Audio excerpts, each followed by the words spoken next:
Hello नमस्कार दोस्तों, study point 9 पे आप सभी का हार्दिक स्वागत है। देखिए दोस्तों, रेलवे एग्जाम एनटीपीसी और ग्रुप डी के हम आज सेट 2 को लेकर आए हैं, जिसके अंदर 25 क्वेश्चन हम जो जो जीके के पूछे जाते हैं उन पे चर्चा करेंगे, स्टैटिक जीके के। ठीक है ना। वीडियो की पीडीएफ आपको हमारे टेलीग्राम चैनल स्टडी पॉइंट 9 पे मिल जाएगी और पिछले साल के पूरे पेपर के अंदर जो क्वेश्चन पूछे गए हैं उनसे आपको ये सेट बनाए हुए मिलेगा। ठीक है। देखो, सबसे पहले क्वेश्चन नंबर 1 पे चलते हैं कि दो आब शब्द का अर्थ क्या है। क्या क्वेश्चन पूछा गया था, दो आब शब्द का अर्थ क्या है। तो दो आब का अर्थ होता है दो नदियों के बीच की भूमि को क्या कहा जाता है, दो आब कहा जाता है। क्या कहा जाता है, दो आब कहा जाता है, दो नदियों के बीच की भूमि को।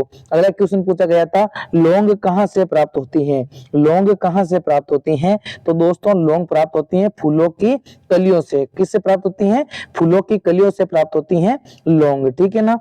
चलो अगले देखो, जड़ से क्या प्राप्त होता है। जैसे हम कह सकते हैं जो हल्दी होती है वो कहां से प्राप्त होती है, वो हल्दी प्राप्त होती है जड़ से। ठीक है ना। अच्छा, तना से क्या प्राप्त होता है, तना से क्या प्राप्त होता है, जल्दी से कमेंट करके बताओ। पत्तियों से क्या प्राप्त होता है, जैसे पत्तियों से चाय प्राप्त होती है। पत्तियों से क्या प्राप्त होती है, चाय प्राप्त होती है। तना से मुझे बताओ, तना से हमें जो प्याज होता है वो कहां से प्राप्त होता है, तने से प्राप्त होता है। ठीक है ना।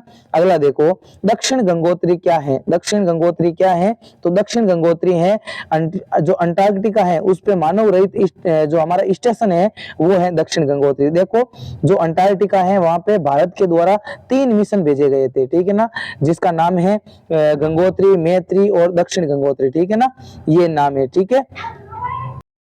अगला क्वेश्चन है कि किस वायसराय के समय भारत की राजधानी कलकत्ता से दिल्ली स्थानांतर कर दी गई थी। मतलब ऐसा कौन सा वायसराय था जिस समय भारत के अंदर जिस समय भारत की राजधानी कलकत्ता से दिल्ली की गई। तो ये कलकत्ता से दिल्ली कब की गई थी, तो 1912 के अंदर की गई थी।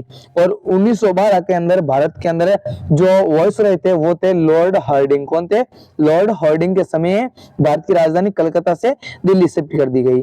अगला क्वेश्चन है, निम्नलिखित में से कौन सा कनिष्क का दरबारी चिकित्सक था। कनिष्क का जो दरबार के अंदर चिकित्सक था वो था चरक था, जिसके द्वारा कौन सी पुस्तक लिखी गई है, चरक संहिता। कौन सी पुस्तक, चरक संहिता लिखी गई है। चरक कनिष्क के दरबारी जो कवि कह सकते हो, चिकित्सक कह सकते हो, वो था चरक। ठीक है ना, उसके द्वारा चरक संहिता लिखी गई। अगला क्वेश्चन है, निम्नलिखित में से कौन सा दिन कारगिल विजय दिवस के रूप में मनाया जाता है। कारगिल विजय दिवस के रूप में कौन सा दिन मनाया जाता है, तो ये मनाया जाता है 26 जुलाई। कौन सा दिवस, 26 जुलाई को मनाया जाता है कारगिल विजय दिवस। ठीक है। अगला देखो, वेद जो अनुष्ठान से संबंधित है को किस रूप में जाना जाता है।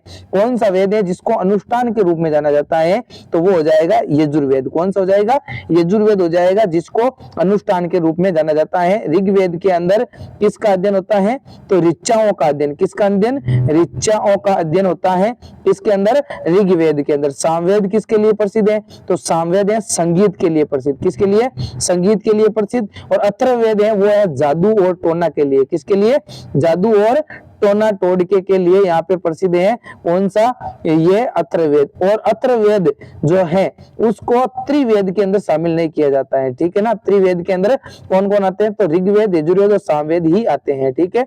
अगला देखो, गृह मंत्री अमित शाह जी के द्वारा हाल ही में किस राज्य के अंदर स्टैच्यू ऑफ पीस का उद्घाटन किया गया है। स्टैच्यू ऑफ पीस का उद्घाटन किसके अंदर किया गया है, तो ये किया गया है जम्मू कश्मीर के अंदर। कहां पे, जम्मू कश्मीर के अंदर स्टैच्यू ऑफ पीस जो किसकी प्रतिमा है, जो संत श्री रामानुजाचार्य जी की प्रतिमा है। संत श्री रामानुजाचार्य जी की प्रतिमा, रामानुजाचार्य जी की प्रतिमा है, जो कहां पे लगाई हुई है, ये लगाई हुई है जम्मू कश्मीर के अंदर स्टैच्यू ऑफ पीस के नाम से। गुजरात के अंदर कौन सी प्रतिमा है, तो वो है स्टैच्यू ऑफ यूनिटी। कौन सी प्रतिमा है, स्टैच्यू ऑफ यूनिटी। ठीक है ना। अच्छा, वीडियो पसंद आ रहा है तो वीडियो को आखिर तक जरूर देखिए और साथ ही वीडियो अच्छा लगे तो लाइक जरूर कीजिए और एक प्यारा सा कमेंट जरूर करें। ठीक है। ठीक है। अगला देखो, राज तरंगिणी के लेखक कौन है। राज तरंगिणी जो पुस्तक है उसके लेखक कौन है, तो राज तरंगिणी के लेखक हैं दोस्तों कल्हण। कौन है, कल्हण। अच्छा, राज तरंगिणी तरंगिणी के अंदर क्या है, तो इसके अंदर दे रखा है जम्मू कश्मीर का इतिहास। किसका इतिहास? जम्मू कश्मीर का इतिहास दे रखा है इसके अंदर, राज तरंगिणी के अंदर, ठीक है ना, ये आपको ध्यान रखना है। कालिदास की एक दो पुस्तकें बताओ आप जल्दी से। कालिदास की जैसे मेघदूत है, और कौन सी है, जैसे मेघदूत हो जाएगा, और रघुवंशम हो जाएगा, ऋतुसार हो जाएगी, ठीक है। अच्छा, चंद्र बदाई किसके दरबारी कवि थे, तो ये थे पृथ्वीराज चौहान के दरबारी कवि। कौन से? पृथ्वीराज चौहान जो अजमेर के थे, उनके दरबारी कवि थे चंद्र बदाई, ठीक है ना। अगला देखो, गोबी मरुस्थल निम्नलिखित में से किस महाद्वीप के अंदर स्थित है? गोबी मरुस्थल की बात करें तो गोबी मरुस्थल स्थित है एशिया महाद्वीप के अंदर। कहां पे? एशिया महाद्वीप के अंदर। और एशिया महाद्वीप के अंदर भी कहां पे गोबी मरुस्थल कहां पे स्थित है? तो गोबी है चीन के अंदर। कहां पे? चीन के अंदर। और चीन कहां पे है? एशिया के अंदर, ठीक है, ये आपको ध्यान में रखना है। अगला देखो, इंटरनेशनल कोर्ट ऑफ जस्टिस का हेडक्वार्टर कहां पे है? मतलब कह सकते हैं जो इंटरनेशनल कोर्ट ऑफ जस्टिस है उसका हेडक्वार्टर कहां पे स्थित है, तो उसका जो मुख्यालय है वो है द हेग के अंदर। और द हेग कहां पे है? द हेग कहां पे है? जल्दी से बताओ आप कमेंट करके, द हेग कहां पे है? इंटरनेशनल कोर्ट ऑफ जस्टिस का मुख्यालय हेडक्वार्टर द हेग के अंदर, न्यूजीलैंड के अंदर है क्या? जल्दी से कमेंट करके बताओ कहां पे है। अगला देखो, निम्नलिखित में से कौन भारत के सबसे युवा राष्ट्रपति थे? भारत के सबसे युवा राष्ट्रपति कौन थे? तो वो थे श्री नीलम संजीव रेड्डी। कौन थे? श्री नीलम संजीव रेड्डी जो भारत के सबसे युवा राष्ट्रपति थे, ठीक है ना। अच्छा, भारत के सबसे युवा प्रधानमंत्री कौन हुए? राजीव गांधी। राजीव गांधी सबसे युवा प्रधानमंत्री हुए थे, ठीक है ना। अच्छा, डॉक्टर सर्वपल्ली राधाकृष्ण कौन थे? ये प्रथम उपराष्ट्रपति थे। प्रथम उपराष्ट्रपति की बात करें तो कौन थे? तो वो थे डॉक्टर एस राधाकृष्ण। राजेंद्र प्रसाद प्रथम राष्ट्रपति, ठीक है ना। प्रथम राष्ट्रपति थे कौन? राजेंद्र प्रसाद, ठीक है। और मुस्लिम राष्ट्रपति प्रथम कौन थे? तो वो थे जाकिर हुसैन। मुस्लिम राष्ट्रपति जाकिर हुसैन थे, ठीक है। अगले क्वेश्चन की ओर बढ़ते हैं। अगला क्वेश्चन है, चित्रकला की पटचित्र शैली निम्नलिखित में से किस राज्य की सबसे पुरानी और लोकप्रिय कला है? तो वो चित्रकला के अंदर ही पटचित्र शैली कहाँ की है? तो ये है ओडिशा की। कहाँ की है? ओडिशा की है, और सबसे पुरानी और लोकप्रिय कला है, ठीक है ना। अगला देखो, भारत ने किन दो शहरों के बीच पहली सेमी हाई स्पीड ट्रेन, जिसे कह सकते हैं वंदे भारत एक्सप्रेस, चलती है? तो ये कहाँ पे चलती है वंदे भारत एक्सप्रेस? तो ये चलती है नई दिल्ली और वाराणसी के बीच। कहाँ पे? नई दिल्ली और वाराणसी के बीच चलती है सबसे तेज semi high speed train Vande Bharat express, ठीक है। अगला देखो, निम्नलिखित में से कौन सा दर्रा श्रीनगर को लेह से जोड़ता है? ऐसा कौन सा दर्रा है जो श्रीनगर को लेह से जोड़ने का काम करता है? तो वो हो जाएगा आपके जोजिला दर्रा। कौन सा हो जाएगा? जोजिला दर्रा हो जाएगा, जो श्रीनगर को लेह से जोड़ने का कार्य करता है, ठीक है। अगला देखो, किस भारतीय राज्य की मुख्य भूमि की तटरेखा सबसे लंबी है? तो किस राज्य की मुख्य भूमि तटरेखा सबसे लंबी है? तो वो हो जाएगी गुजरात। क्या हो जाएगी? गुजरात हो जाएगी। गुजरात की जो तटरेखा है वो सबसे लंबी तटरेखा है, और गोवा की सबसे छोटी तटरेखा है। गोवा की सबसे छोटी तटरेखा है, ये आपको ध्यान में रखना है।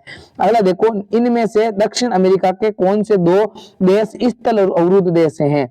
मतलब आपके सामने चार ऑप्शन है, और ऐसे कौन से दो देश हैं जो दक्षिण अमेरिका के अंदर स्थल अवरुद्ध देश हैं? तो वो हो जाएंगे पराग्वे और बोलिविया। कौन से हो जाएंगे? पराग्वे और बोलिविया हो जाएंगे दक्षिण अमेरिका के दो लैंडलॉक कंट्री, ठीक है।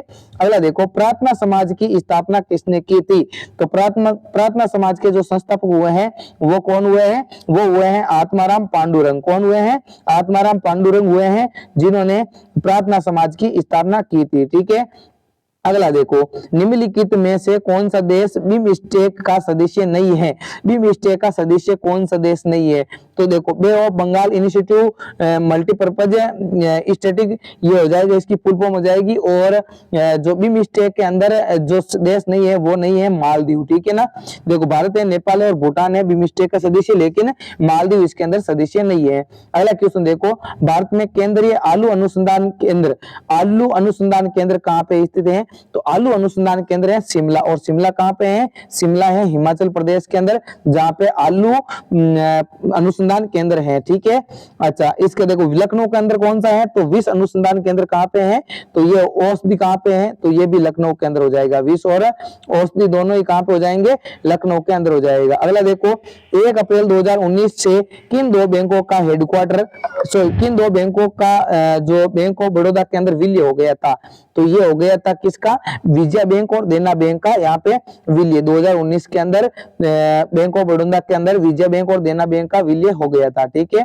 अगला देखो स्वराज मेरा जन्मसिद्ध अधिकार है, मैं इसको लेकर रहूंगा, ये कथन किसका है, तो ये है बाल गंगाधर तिलक का। किसका है, बाल गंगाधर तिलक का है कि स्वराज मेरा जन्मसिद्ध अधिकार है, मैं इसे लेकर रहूंगा। अगला देखो महात्मा गांधी ने साबरमती से लेकर दांडी तक प्रसिद्ध नमक मार्च शुरू किया था, तो दांडी गुजरात के किस जिले के अंदर स्थित है, तो दांडी गुजरात के नवसारी जिले के अंदर स्थित है। कहां पे, सौसारी नहीं, नवसारी, ठीक है ना, नवसारी हो जाएगा इसका सही आंसर। नवसारी के अंदर स्थित है।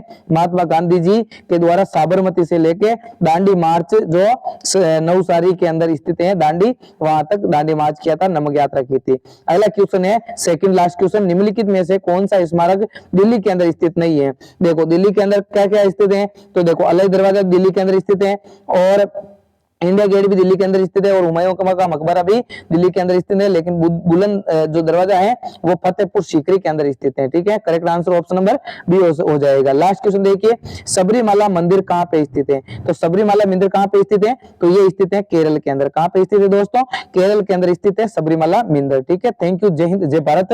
यदि वीडियो अच्छा लगे तो लाइक और चैनल को सब्सक्राइब जरूर करें, बेल आइकन को प्रेस कर लीजिए ताकि आने वाली वीडियो की नोटिफिकेशन आपको सबसे पहले मिल सके। थैंक यू, जय हिंद।